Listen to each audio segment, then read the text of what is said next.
7 continents, 1 world.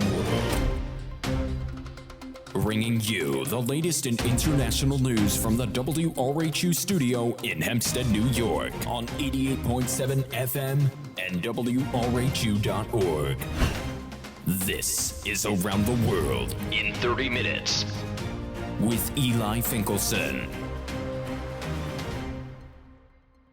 Hello, everyone, and welcome back to Around the World in 30 Minutes. I'm your host, Eli Finkelson, to keep you updated on the world around you.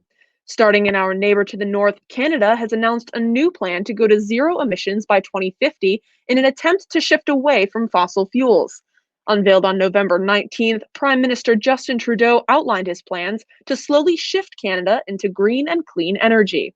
His plan is for the government to come up with new ranges for emissions every 5 years so that they can completely eliminate emissions by 2050. He did not lay out any means for funding or enforcement, but if his plan passes, then Canada will be forced to set and maintain their renewed goals. Advocates are saying this could be a huge first step towards combating climate change. Further south, at least 30 people were killed after Hurricane Iota passed over Central America. Tens of thousands more have been left homeless. Nicaragua, which is still recovering from the impact of Hurricane Eta over 2 weeks ago, bore the brunt of Iota. Deaths from the storm have also been reported in El Salvador, Honduras, Panama, and Colombia. Hurricane Iota is the strongest Atlantic hurricane of the year and is only the second hurricane ever to become a Category 5 storm in November. The last time this happened was in 1932. The 2020 Atlantic hurricane season has seen the most named storms in recorded history. Officials have had to start using the letters of the Greek alphabet to accommodate the sheer number of hurricanes in the season. Massive protests broke out in major cities across Colombia on November 19th, despite restrictions put into place due to the coronavirus pandemic. The protests, which were intended to oppose social and economic policies of Colombian President Iván Duque, were peaceful in nature. The demands of the protesters include improved healthcare and education infrastructures, as well as aid for unemployed Colombians and help for struggling families.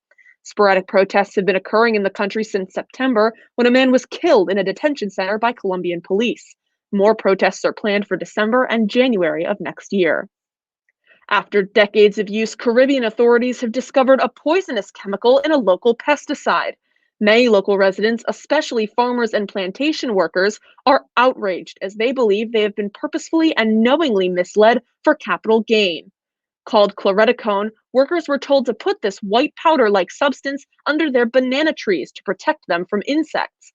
Little did they know, this would cause one of the world's highest rate of prostate cancer, among other side effects. French President Emmanuel Macron has given French Muslim leaders 15 days to accept a, quote, charter of Republican values, following 3 suspected radical Islamist attacks in 1 month.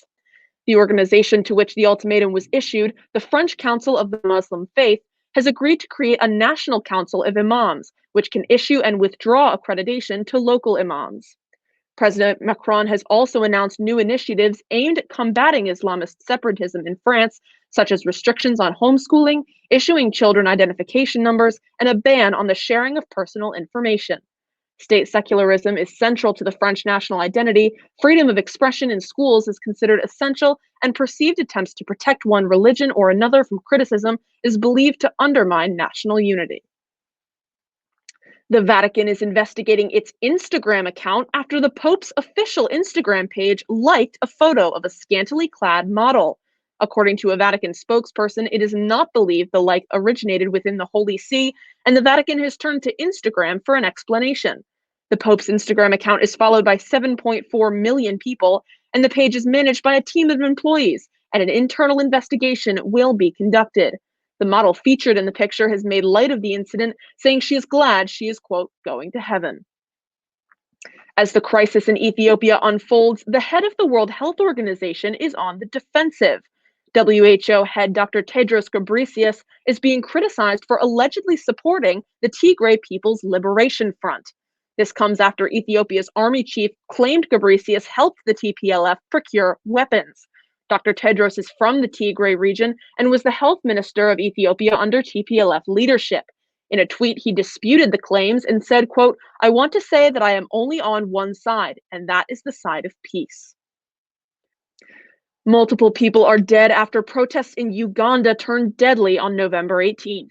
Protests were sparked after celebrity and presidential candidate Robert Kyagulanyi, also known as Bobby Wine, was arrested for violating COVID restrictions. 16 people were killed in the protests, along with 65 injured and over 350 people arrested. Wine is only one of 11 candidates aiming to take down the decades-long president of Uganda on the January 4th election. Along with Uganda, mass protests were also sparked in Thailand. Thousands of unhappy Thai citizens took to the streets on November 19th to express their disapproval of their government. The protest was mainly due to the rejection of a new reform by the country's parliament, but they claimed they were also taking a stand against police brutality and the removal of their monarch. Protesters took to a police station in Bangkok and threw paint on it while police took shelter inside. Almost 40 people were injured, with no deaths reported so far. And in lighter news, a big fin squid was spotted in the Great Australian Bight by marine researchers, marking the first time the animal has been seen by Australian waters. The squid was found during a marine survey. The sighting marks just the third time in history the creature has been sighted in the southern hemisphere. Big fin squids have only ever been sighted 12 times and tend to prefer darker waters. The squid's long tentacles are considered to be their defining characteristic and can grow up to 23 feet in length. Due to the squid's elusiveness, little is known about the species. Scientists say the new sighting may lead to an increased understanding of the habitat of the creature. And now for our continuing coverage of the COVID-19 pandemic. For the latest coronavirus stories and numbers from around the world, let's go to WRHU reporter Connor Donnelly. Connor?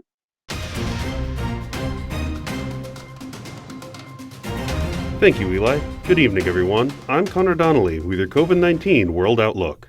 A new vaccine out of England is showing promising results in initial testing. The vaccine was developed by the University of Oxford in partnership with pharmaceutical giant AstraZeneca. Early testing indicates it provides a 70% protection rate, while researchers say it could hit 90% with some adjustment. The United Kingdom has pre-ordered 1 million doses, and the company says it will produce 3 billion doses by the end of 2021. In Denmark, farmers are protesting after the government ordered the slaughter of all minks in farms. The small animal, which is raised for its fur, was found to be susceptible to COVID, prompting concerns of a mutated strain passing back to humans. While the Danish parliament is proposing a temporary ban on fur farming, negotiations over compensating farmers are still ongoing. In South America, Chile has opened its borders to international travel for the first time in 8 months. Chilean President Sebastián Piñera says the country will slowly begin to reopen. International travelers can fly to the capital Santiago but must submit a negative COVID test and agree to 2 weeks of tracking. Chile has faced 500,000 cases so far. Mexico has become the 4th country in the world to pass 100,000 dead. While cases had plateaued over the summer, the infection rate has sharply climbed beginning in September. Over in the east, mass testing began in Shanghai, China, after a series of positive cases at the Pudong airport. Officials say over 16,000 people were tested overnight, while videos on Chinese social media showed a chaotic process when too many workers arrived to be tested at once.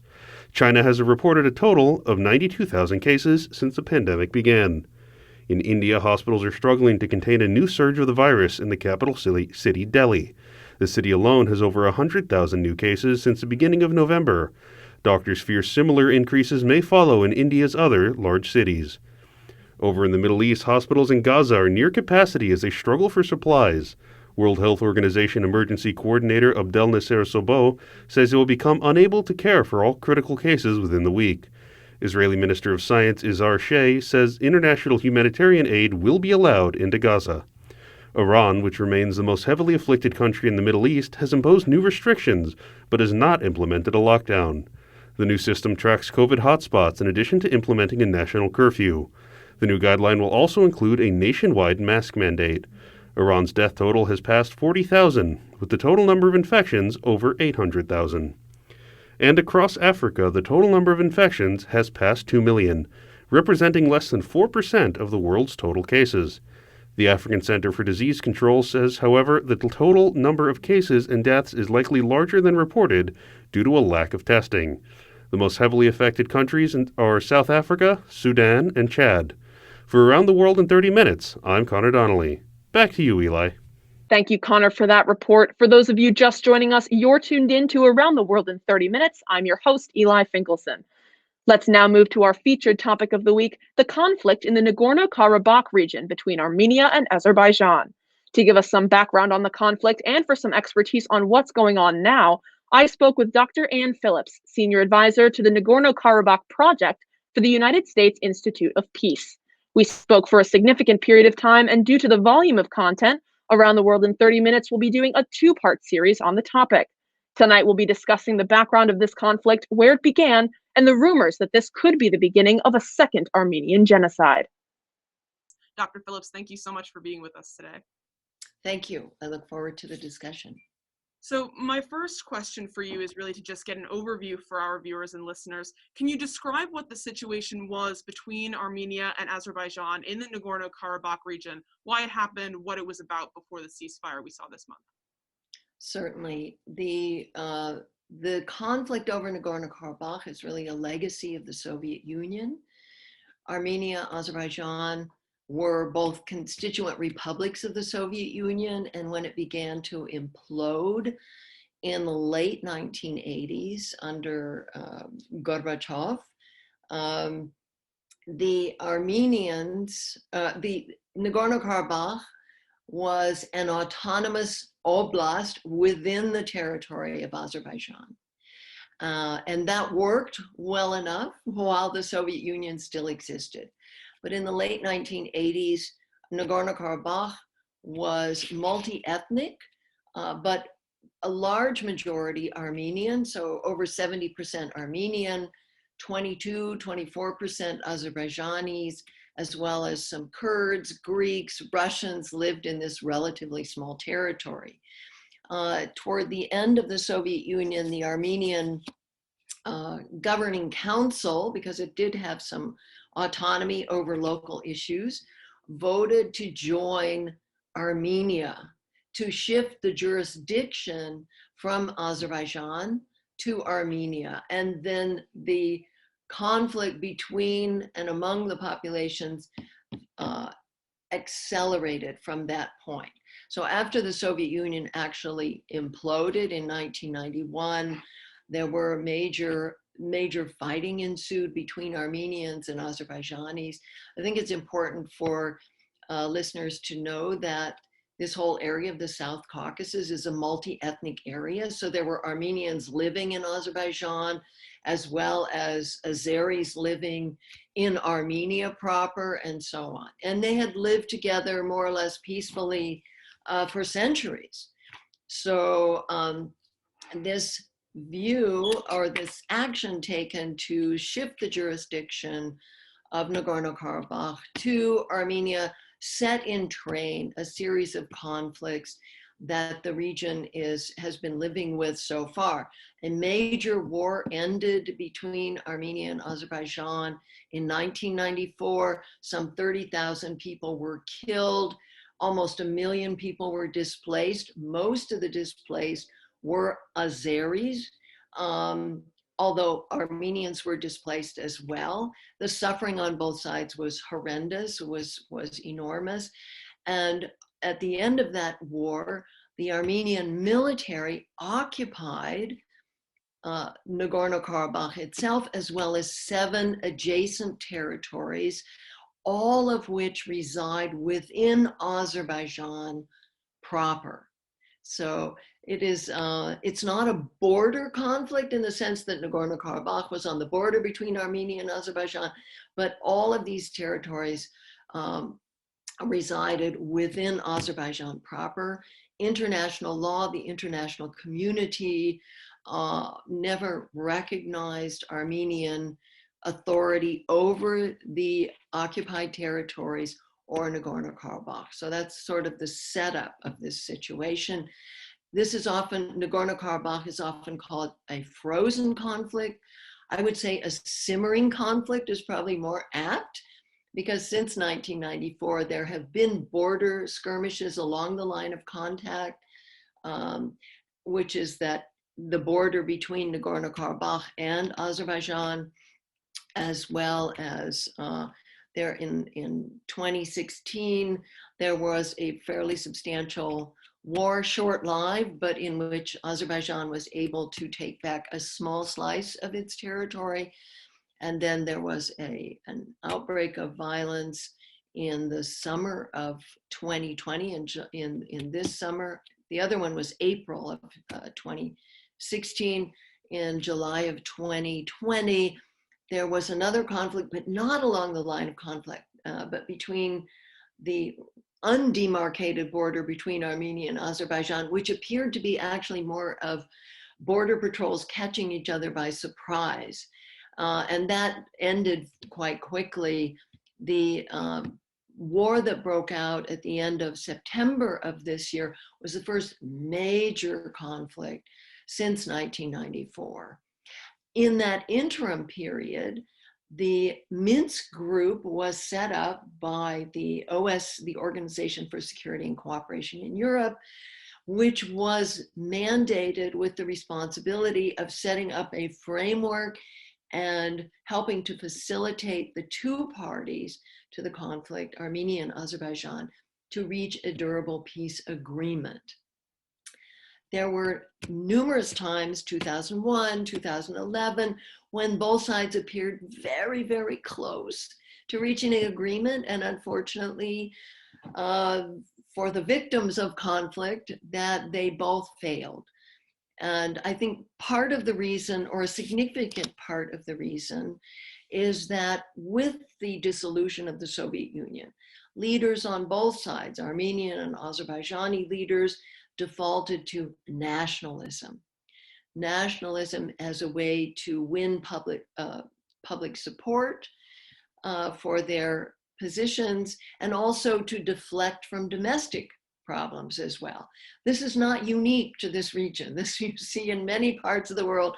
The Balkans is one, and so on and so forth. And we see this in former Central and East European countries that were part of the Warsaw Treaty Organization have done this as well. So the emphasis on nationalism in a way pitted both sides against the other in a zero-sum game dynamic, which made compromise for the leaders on both sides very, very difficult, as we saw in 2001, 2011, and a number of other times when the leaders seemed close to reaching a mutually acceptable agreement to this conflict.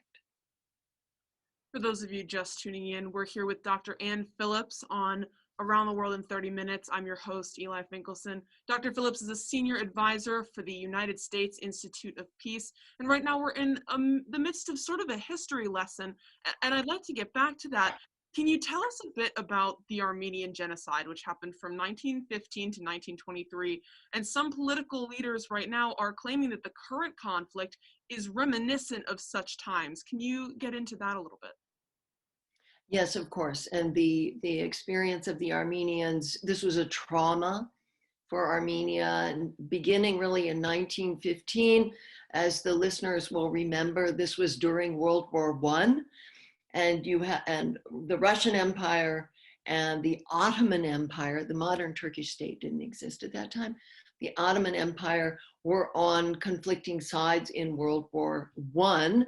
And the Armenians, actually the South Caucasus in many ways, caught between the two, territory to exchange sides and so on. From the Armenian point, 1.5, the numbers vary, but roughly 1.5 million Armenians were killed during this extended conflict. As you say, it didn't really end until the early 20s.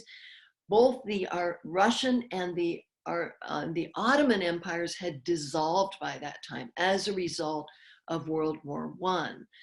So the Armenians had tried very hard to expand their territory. They were beaten back in that effort, and so much suffering, so much human suffering, of course, during World War I on all sides. But the Armenians, this is a particularly salient, trenchant historical experience, which Armenians do not forget, and the narrative carries on from generation to generation. No one is alive now who experienced that directly, but the memories of that are passed on from one generation to another.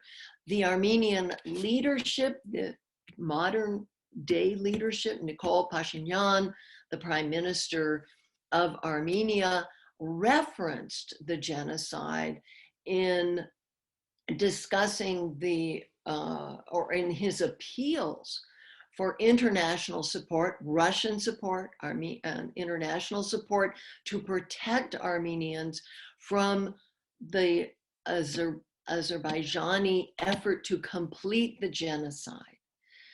These were the terms in which the Armenian leadership presented the conflict. They argued this was an existential threat to the survival of Armenia, and so on. And of course, the Turks and the Armenians are ethnically and linguistically related. I have not seen any evidence that that was the objective of the leadership in Baku.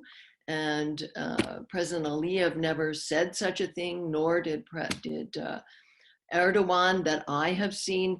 So, but I see that as means to have, the Armenians, and the Armenians talked about willing to fight to the last drop of blood to protect their territory, their survival, and so on. I see that conflict and the Azerbaijani aggression, if you will, in a much more limited vein.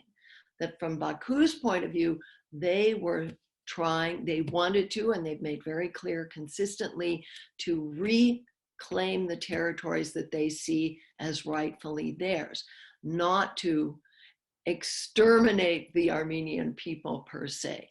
So this is part of, however, and it's very important because perception is really, really important, that it was part of the effort of leaders on both sides to whip up nationalist sentiment and to maintain nationalist sentiment in that war.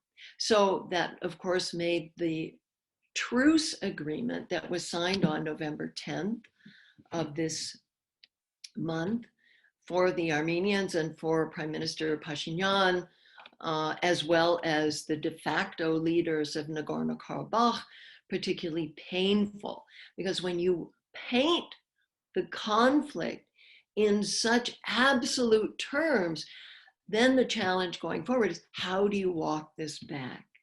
How do you walk this back? So that is how this is my personal view.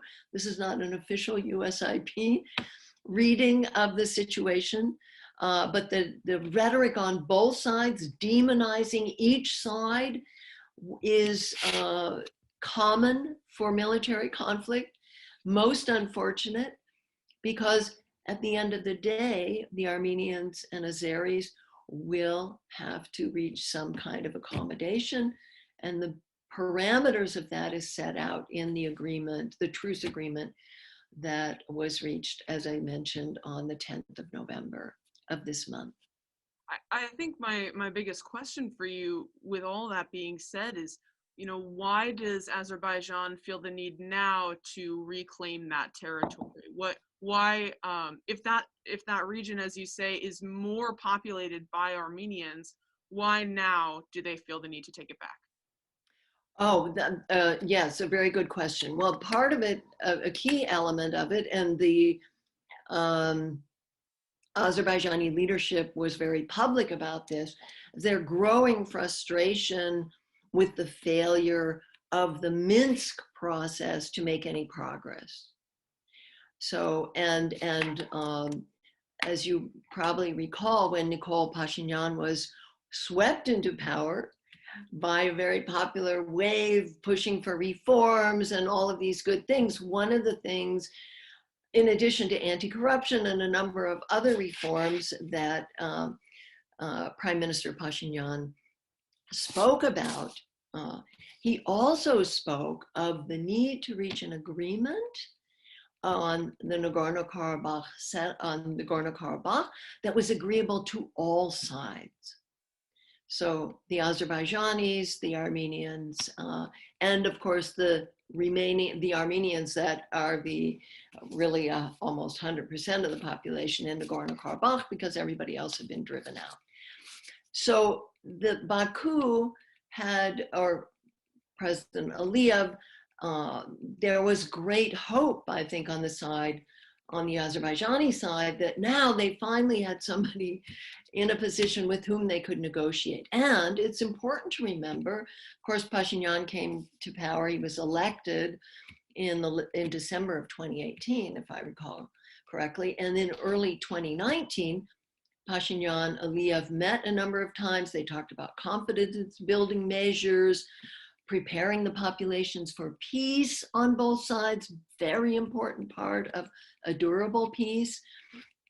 But Pashinyan began, perhaps with his first visit to Nagorno-Karabakh, to strike a much more uncompromising tone when he said, Nagorno-Karabakh, or Artsakh, using the term that Armenians use, is Armenian, period. And this already backing away from a willingness to compromise. And Prime Minister Pashinyan actually said in an interview after the November 10th agreement was reached that if we had accepted an earlier compromise, perhaps we would have returned 5 out of 7 Azerbaijani districts. We would have still had primacy in all of Nagorno-Karabakh, including Shusha. But now we have not. But, as he said, the Armenian population would not have accepted this.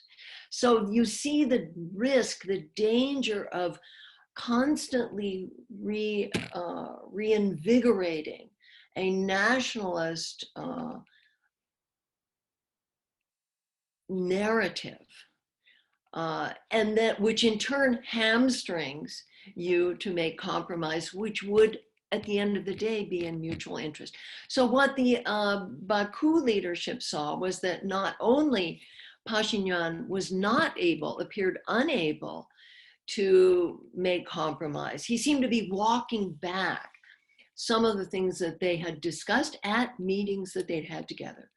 But we shouldn't discount some confidence building measures were undertaken.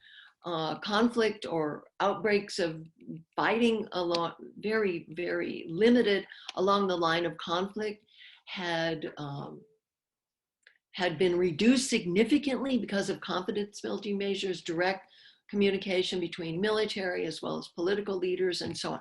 So there'd been progress, and certainly I'm sure that the populations, the civilian populations living on both sides of the line of contact really appreciated that. But the rhetoric began to escalate again. From the Baku perspective, Armenia was consolidating its settlements in the occupied territories, which, by the way, international law does not recognize, and the international community did not recognize. UN Security Council resolutions from the very beginning called for the return of those territories. So I'm not inside the head of President Aliyev by any means, but it wouldn't be unreasonable to think that from Baku's perspective, that time was running out, and that Nikol Pashinyan did not have the capability of making compromises. And so that was disappointing, no doubt. And that from the Armenian side, it appears to me another equally important miscalculation. And that is, despite UN Security Council resolutions, despite the parameters of the Minsk framework for negotiating a durable peace, which called for the return of the occupied territories, which called for the return of the expellees, both Armenian as well as Azerbaijani, but the overwhelming majority being Azerbaijani. All of these things have been discussed for decades, And perhaps the Armenian leadership miscalculated in thinking that if we just waited out, our authority over this territory will be ultimately recognized. And there is, of course, precedent for this in other parts of the world. You think of Israel's continued occupation of territories which have not been recognized by international law, but from the 1967 war, they're still there and expanding. So could have been big miscalculations on both sides, but led to the trigger of, for Azerbaijan, of just saying now or never. And of course, the Azeris, or the Azerbaijan government, had been engaged in building up its military capabilities. The military loss as a result of the 1994 war was a great humiliation and loss of territory and so on. So I think that tells us a bit about why now. Why now? Thank you to Dr. Ann Phillips with the United States Institute of Peace for that expertise. Tune in next Monday to hear more from Dr. Ann Phillips about what's going on right now in the region, what lies ahead for both sides, and the international community's reaction. That will do it for this week's edition of Around the World in 30 Minutes. Special thank you to producer Cassidy Slamman, reporter Connor Donnelly, and researchers Daniel Gall and Matt McDermott. I'm Eli Finkelson. Keep an eye out, America. There's more around the world than you might think.